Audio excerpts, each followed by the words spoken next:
Ito mga boss, Ford Ranger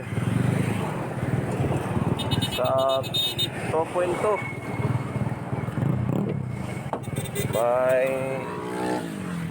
umilaw sa dashboard mga master. Kahapon lang daw ito umilaw. So pagtingin natin, check engine yung concern ng mayari. So start.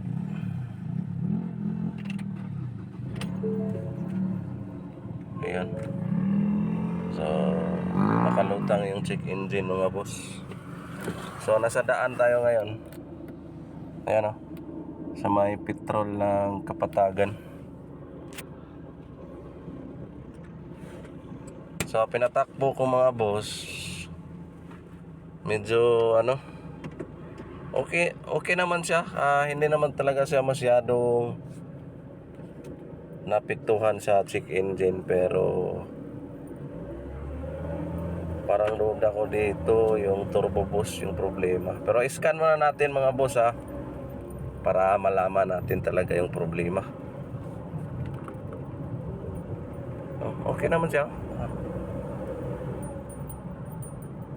Pero hindi talaga katulad noong ibang na test drive ko na pag-apak mo,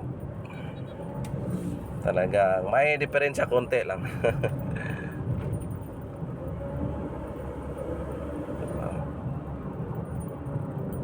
So tingnan natin mamaya mga boss kung ano yung problema nito. So Ford Ranger 2.2 ang paborito ng lahat ng mekaniko.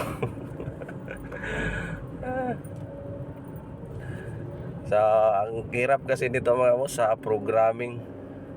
Kailangan pa ng FDRS at wala tayong gano'n na tools na special tools mga boss, kasi nga ay license yun from America sa Ford mismo. Kaya pag programming yung trabaho mga master, so repair natin to sa mga Ford technician. So tayo ay tingnan lang muna natin kung sa abot ng ating makakaya. Siyempre kung hindi kaya, huwag mong pilitin mga boss, masisira ang buhay mo. Alright, so pasok muna tayo dito sa shop. Scan muna natin to mga master. Baka kailangan lang ng paracetamol siguro. Update ko kayo mamaya. Yes sir. So ito na mga boss, yung gamit natin na scanner ngayon is yung install ko muna, dahil yung scanner ng shop na Lance ay nagka problema konti. Kaya ayun, pinadala ko muna sa Cagayan de Oro, yung pinagbilhan namin. So ito yung trouble code niya. So map, mass, volume, airflow sensor. Tapos may turbocharger underboost. Okay mga boss. So focus tayo dito sa hoses. So ngayon, nandito na tayo sa engine bay. Ito yung sinasabi niya, mass airflow at saka ito. So dito naman mga master, nabiyak yung hose.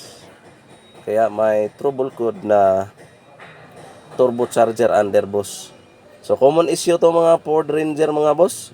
Grabe kasi yung pressure ng hangin dito, kaya yung hose ay bibigay talaga. So ito lang yung problema sa check engine mga master. Nag-underboost yung turbo. So ito lang yung papalitan natin at lilinisan natin tong mga mass airflow sensor. Tapos ang problema nito mga boss. So ito na, natanggal na natin yung mga sensor na sinasabi ng scanner. Siyempre ito lang yung lilinisan natin. So ito lang. So basic lang mga master. Makuha rin natin to sa mga pa-basic moves natin. So buti na lang, ito lang yung problema. So ngayon mga boss, linisan ko na to. At dito mga boss ay pinalitan na natin ng hose. Tsaka ito, tapos natin linisan yan. So siyempre bago ang lahat, clear muna natin yung fault code mga master bago natin paandarin. So dito nga ay powertrain control module PCM pass, no data trouble code.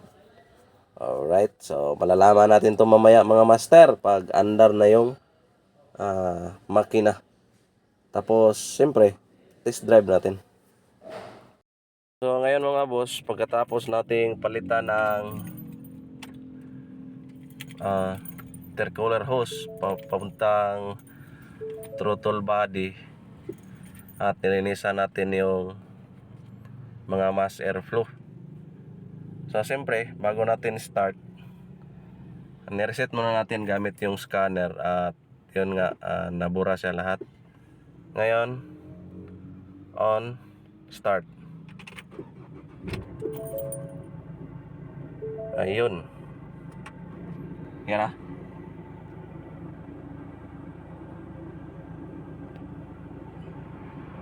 Okay na mga boss. So siyempre mga master, hindi mawawala yung test drive para final release na. Kung hindi na ba lilitaw ulit yung check engine dito. Kasi yun talaga yung concern na mayari at medyo yun nga, humina yung hatak. Pag test drive ko rin kanina, may hatak pero kulang.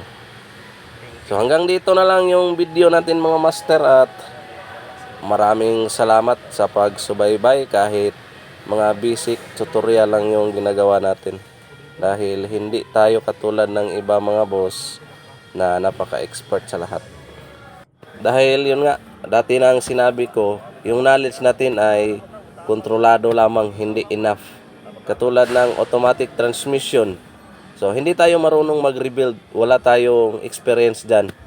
Kaya, ang magagawa natin sa automatic transmission is magpapalit lang ng transmission filter at saka ETF. Pati rin yung mga solenoid valve. Kayang-kaya natin yung gawin. Kaya natin yun i-test kung okay pa ba yung solenoid valve ng transmission. Pero pag rebuild na, so siyempre pass tayo dyan mga master. Ibibigay natin yan sa mga mas may experience at marunong talaga. Dahil hindi biro ang pag-rebuild ng automatic transmission mga boss. Alright, so ngayon RPM check. Yun, so malakas na mga boss at ito na. Huli ang problema mga boss. Buti na lang ay basic lang yung problema ng sasakyan na to. So, God bless ating lahat mga master. Yes sir.